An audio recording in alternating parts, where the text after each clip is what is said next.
We are currently at a critical juncture in the history of Tesla.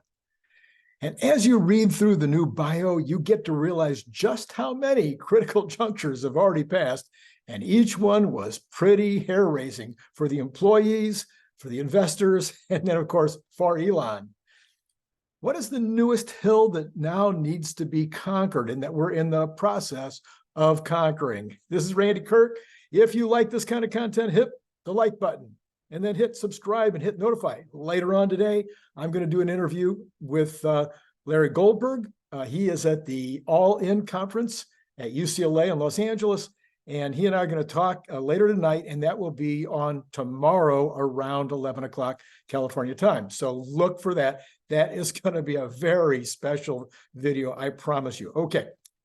We'll be talking, of course, in a little while. And I want to thank everybody for supporting the channel by buying these little camo trucks. Now, if you're buying it just to support the channel, thank you. If you're really just buying it because you want one, thank you. If you're buying it because your neighbors want one and your friends want them and your brother, okay, I'm going to talk about that later. Let's get on to the story here. All right, if you have followed this channel, you know that we talk a lot about Tesla being a story stock. Every company has a story. Every company has some kind of narrative. But for some companies, it's just a small part of who they are. For Tesla, it's all about the narrative. You have companies out there that have multiple times Tesla's revenues, who have much lower values on the stock market. You have companies out there that have many times Tesla's profits that have much lower capital, a much lower stock value, a much lower market cap than Tesla.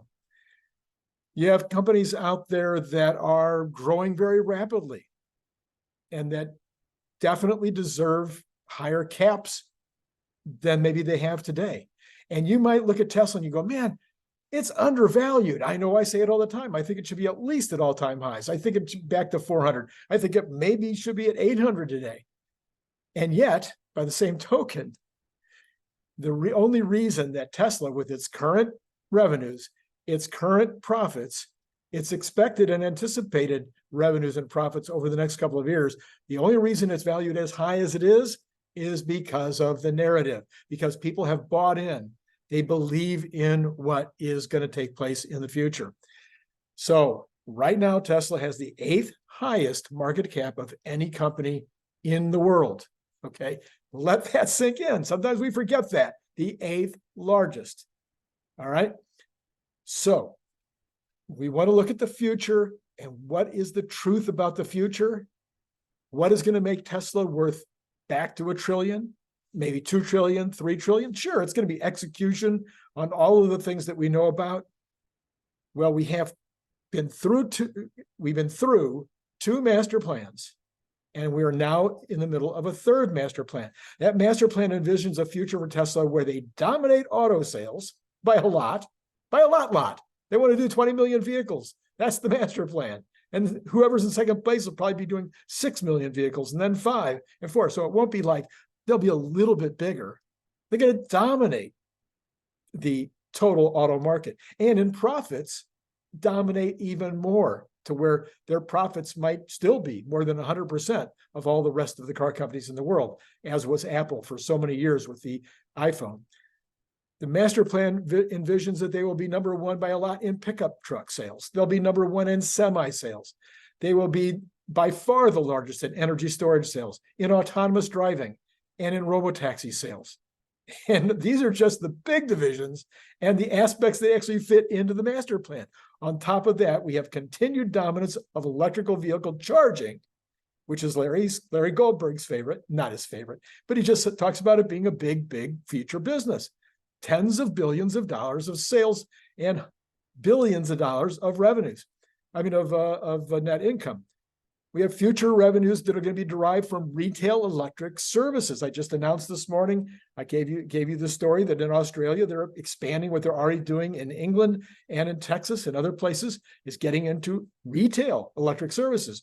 auto insurance services, repairs and maintenance of all those vehicles, and even financing vehicles. And I've only just begun. There's so much more. But squished in there someplace is also Tesla's owned fleet, which they will undoubtedly have for robotaxis.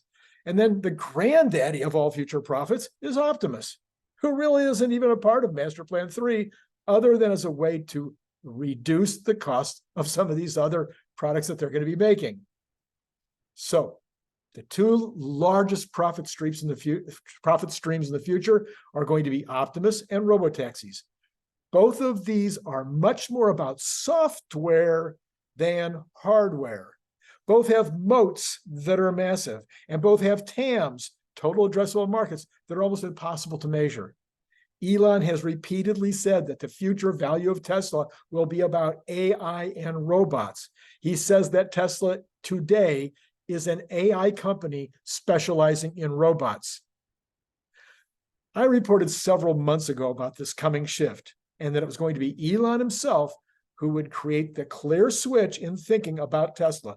No longer a car company, not a car company and an energy company. No, the next stage is an AI company specializing in robots. And I said it would be up to him. He is the spokesperson. He is the guy who gets out there and builds the dream, excites people about the mission, gets people excited about working for Tesla, buying Tesla products, and supporting the overall program. He's been everywhere this week. He did the drive a few weeks ago, which was supposed to put people's mind about FSD being almost here.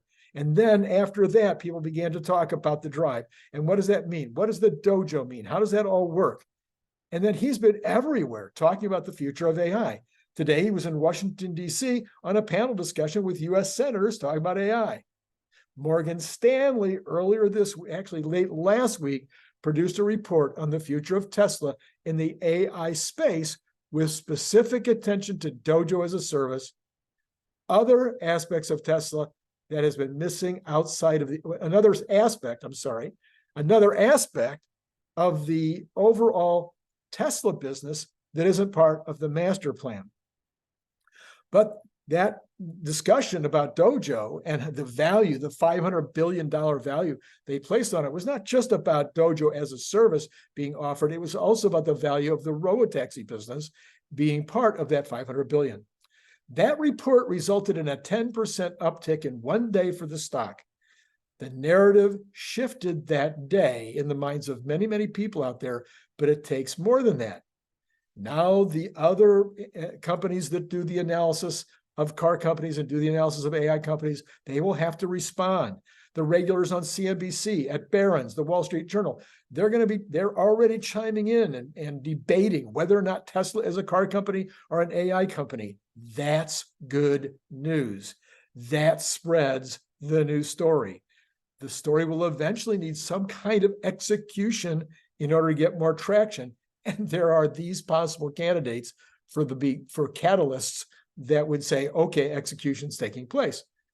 AI Day 3, that's probably later this day or possibly into the first quarter of next year, but we need an AI Day 3 to explain where we are on all aspects of AI, in particular with Dojo and the bots, the robots and FSD. Then we have FSD version 12 released.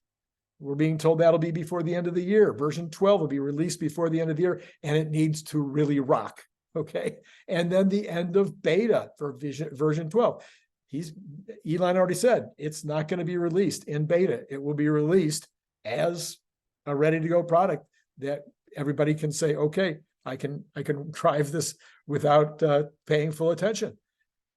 So then we need a statement by Tesla that they're going to offer Dojo as a service. Right now, Elon has just said, well, maybe, it depends on how competitive we are with NVIDIA. Well, so if they are competitive, they need to make an announcement. Now, it may be that they can't actually start to roll that out until late next year when they finally have enough compute, because Elon says they are still compute constrained with regard to Dojo and with regard to all those NVIDIA clusters they just put in.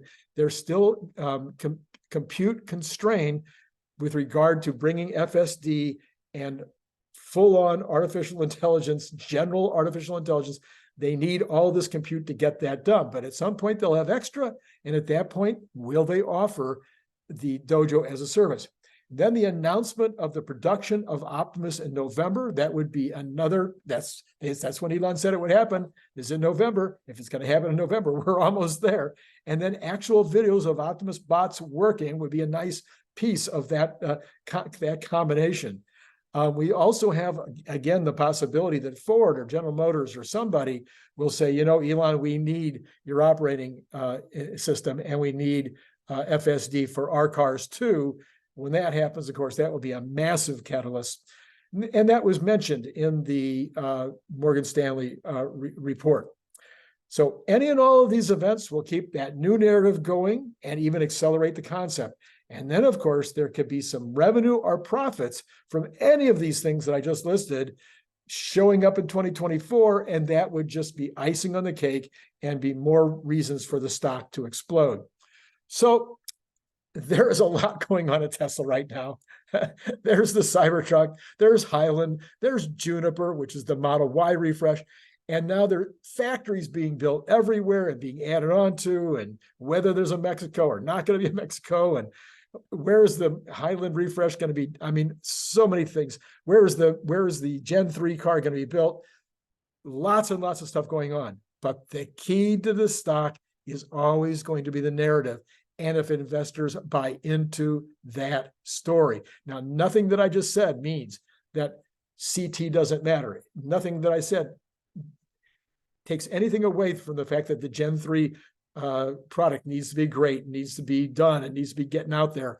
Nothing I said means that we don't still need to hit good margins and hit good revenues. All those things still need to happen, but now there is a new narrative on top of all of that in terms of what is the future of Tesla. Let me know what you think about all that, okay? So, as I mentioned, be sure to hit subscribe and notify, because you're going to want to hear from Larry Goldberg. He's the only one of my guests who people say they love Larry. They really think that Brian White is very funny. They think Brian Wang is very smart. and then anyway, but Larry, they say they love Larry. So Larry's going to be on tomorrow around 11 o'clock California time, talking about what he has learned at the All In conference. He has met a bunch of influential people. He has heard from a bunch of very influential people. And he says this will be a news-making video that we will record later tonight and will be on around 11 o'clock tomorrow, Pacific time. All right. I know you can't wait to talk about the Cybertruck, this one I mean. So for all of you who've already made your decision to buy, thank you so much for buying. For those of you who are thinking, should I get one? Should I get one? Do you want to hear the pitch one more time? Is there something I need to say that would cause you to go, okay, I'm ready to buy now? Really, it's going to look great on your desk. It's going to look great on your refrigerator. It needs to go in your cooler. I mean, you know, when you pop those beers down at the tailgate party at those football games this year, when you pull this out, tell me people are going to go, oh man, look at that. Of course they are. You can get it in camo too. And when you place your order, please, I got about 30% of the people that are not remembering to put camo or regular or stainless or something. Let me know which one you want when you order. We are selling so many of these every day. I'm actually somewhat surprised by how many we're selling.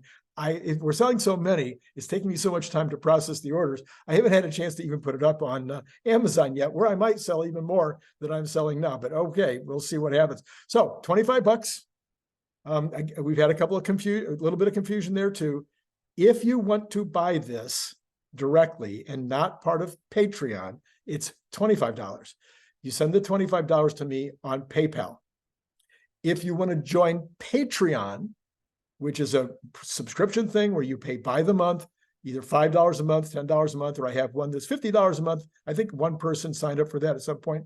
But anyway, I have $5 and $10 a month. If you want to sign up for Patreon, where you're supporting the channel on an ongoing basis, you're like a producer of the channel. And I've also put up special stuff up there that doesn't end up getting on YouTube.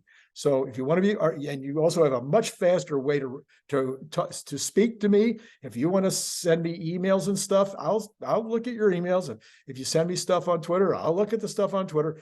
But if you want to be sure that I'm going to get back to you in a serious way, if you're a Patreon, I'm sorry, you pay for access, right?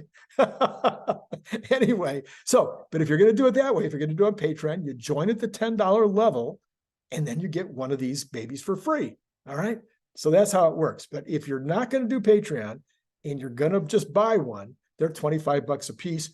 And if you're going to get over 10, which we've already had orders for 10, there's somebody else sending in another request this afternoon to discuss more than 10. So if you want 10 or more, we can talk price. So just get in touch with me and we'll talk that over. And if you're outside the country, you need to add an extra $20 for freight. Okay, that's it. That's all I can do for you today, or all you can do for me, or something. I'm not sure which it is, but it's been great talking to you.